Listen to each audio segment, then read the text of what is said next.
Here we're performing a machine, but for an upper back row. You can see I just allowed my upper back to round forward by allowing my chest to sink into that chest support.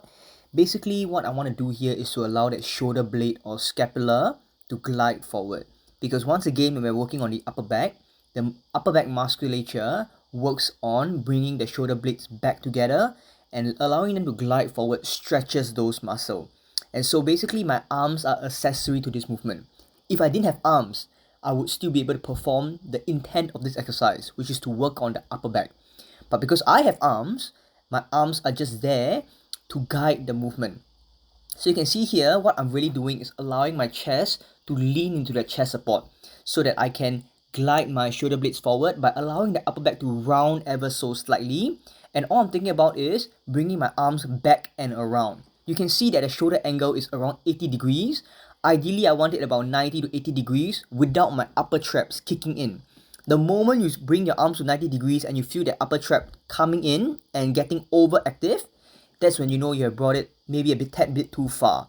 So for me, a sweet spot is 90 to 80 degrees in terms of the shoulder angle relative to your torso or body.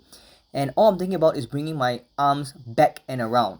I like to imagine that my elbows have pencils at the end of it, and I'm trying to draw a semicircle behind my back using both of my elbows. So that's the arm path I'd like you to think of, which is drawing a semicircle with the shoulder at about 80 to 90 degrees. So I'm going to repeat again. When setting this up, make sure that the seat is at a height that allows you to be roughly around where the handles of the bar are, so that we are in a position to pull the handle comfortably for ourselves. Number two, we want to make sure that our chest is nicely supported on the chest support. If you are too low and your chin is touching the chest support, then bring the seat a tad bit higher. It's okay to still be at an angle, but just that the most ideal would be if you are around the same height as, if your shoulders or chest is at the same height of where the handles are.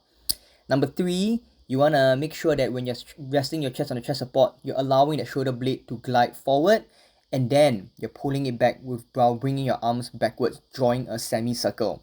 Because once again, we're going to be working on the upper back muscles, which are in charge of bringing the shoulder blades back, and allowing the shoulder blades or scapula to glide forward is stretching them eccentrically.